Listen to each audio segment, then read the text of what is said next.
attached the letters that Shawn Holley sent to Tory before trial started in Tory Lanez, the State versus Tory Lanez case. And it says that she told him not to run the Kelsie defense because she didn't feel comfortable running it. Let's go over through the letters and talk about what it comports with what we know, what changed after the letters, and sort of how it backs up what we've all been saying about this the entire time. Here's what she said. As we discussed on Saturday, I am not comfortable advancing the Kelsie defense, primarily because I don't find it to be a viable strategy. Now, that's, I want to be 100% upfront with you. That's the way you want your attorney to talk to you. When you have an attorney, when you hire an attorney, you want them to tell you things like, hey, cut it out. I need to be honest with you based on my experience, based on my trial work, based on doing this. And she's been doing it longer than many, many people, very competent, very qualified. What she's telling him is exactly that, cut it out. Like, this is not what we need to run. I don't believe my position will change unless, and this is important, Quan is persuasive in the preview of his testimony, and you are persuasive under mock cross-examination by George and or Lisa. George is George Medician, who's the one who actually ended up running the case. Even if both of those benchmarks are met, both Quan, the bodyguard who was physically present, let's see, and even if both of those were to be satisfied, I'm still not certain that I would be willing to go forward. So what she's telling him here, and this is exactly what you're trying to tell you, and this is very important I get this across. What she's telling you here is, so what she's telling Tory in this situation is, even if everything bounces our direction, even if every ball, every decision, every opportunity bounces our direction, I still don't think I want to run with this type of legal defense, because it's just not believable. Unless Quan delivers it perfectly. And we know at the end of the case, Quan did not testify. And most of us who were discussing with why he wouldn't testify, some people were suggesting he was missing, he was on the run, he was gone, he was avoiding. If they needed him to testify to exonerate Tory Lanez, they would have moved heaven and earth, or even continued the case a couple days in order for him to testify. So the reason he didn't testify is because his testimony was not going to either benefit Tory or be believable or helpful. And she wanted to make sure Tory could deliver the discussion of the case, the evidence he needed to deliver in this case. And very clearly, based on the rulings of the judge, Tory was not going to be able to do that. The rulings of the judge, which we talked about in previous videos, he was not going to be able to do that. And I think that's one of the things Medician, I assume, banked on, was that he would be able to testify credibly, and then once the judge's decisions as to what type of evidence would have come in had Tory testified, that was just out the window. Again, this is the way you want your attorney to talk to you. You want your attorney to be 100% completely honest. You want them to tell you if the tree you're barking up is the wrong tree, and to say it strictly, directly, and without any mincing of words. And that's exactly what happened here. Is she's very clear and direct. I actually really like this letter a lot. And sometimes we can say attorneys get old, they get tired, and they don't know what to do anymore. Maybe times have passed them by. Very clearly from reading this, I would never say that about Shawn Holley in this case. Now then there's the next letter in the series of letters that were published yesterday between Shawn Holley and Tory Lanez.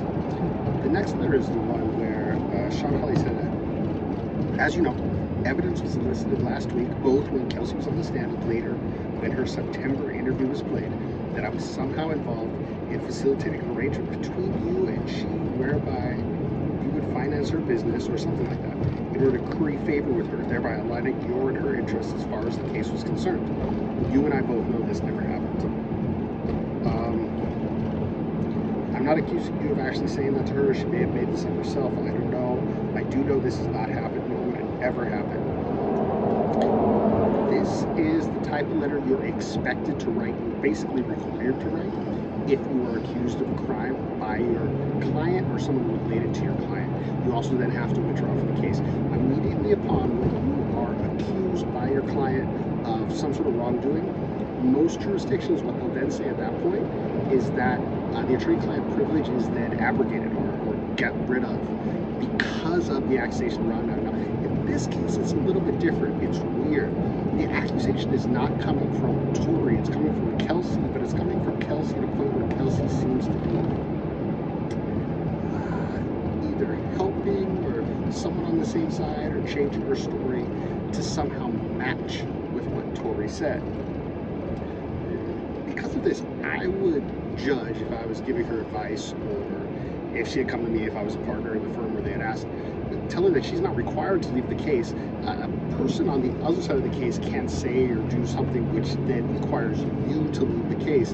That would cause other people to make false accusations against attorneys all the time. But at this stage of the case, Shawn Holley is pretty much wanting to pull out of the case. She's absolutely in a support or research role. She's already said she doesn't agree with the defense. And now she's being basically interpolated, attacked, or brought into this as some sort of supporting of continuing the next level of crime, the next stage of crime in this case. So for these reasons, it makes complete sense for her to pull out and withdraw at this time. And so I agree with that in this case. It seems like it's the right thing to do. This is the type of letter where what you're doing is paper the file, is what we call it. And you put letters, you make sure you tell the client, you put it in your note, but you put the exact position of not only what you've been accused of, but why you did not do it and what the facts are. And that can go to a lot of things. It becomes a business record. If you, God forbid, something happened to you, it can still be in the file as proof of something you wrote before you passed. So there's any number of different things if someone else has to pick up the file and look at it. So for all those reasons, I understand why she withdrew from the case here, but I think it's important to remember that I would assume, based on this, unless it came from Tory or George, who published it in some way, I don't think she was required to withdraw. It just makes sense based on the position of the case at the time. The other part of this I find interesting is that she says she may have made this up for herself.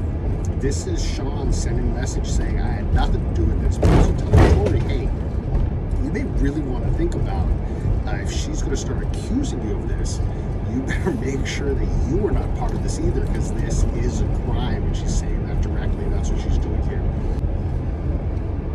So for the last question, the final question, which is always, do these letters, or the story which these letters entail, do they require the conviction to be overturned? I would suggest I see nothing in these letters that even suggest the conviction should be overturned. Now, if the suggestion built on this is that George did not have the time, the availability, or the ability to run this case, subsequently, that because of what Shawn Holley said, or Shawn Holley did, and do this at this sort of last minute, George didn't have time to run the case, Mr. McGee didn't have time to run the case, and therefore he was not prepared. Maybe that's an ineffective assistance that the state could, or that the defense could run with, or Homer could run with to go with. But what this letter actually says, which I read, is that a legal observer, the attorney who is has more information than you and I, because at the very minimum, she's the only person who can speak to Tory Lanez in a completely candid, honest way. She's the only person who can hear his statement, because they have attorney-client privilege, and whenever he tells her, I did it, I didn't do it, I did it this way, I did not do it this way, here's what happened, here's what that happened that way. Because she did all these things, because he could tell her all these things, she has more information than any of us know. She's someone who's able to have that conversation with Quan if she wanted to. What the defense could be about, likelihood it is to run. He heard her advice, you should not run the Kelsie defense, and he decided to run that defense anyway. That's the message you should take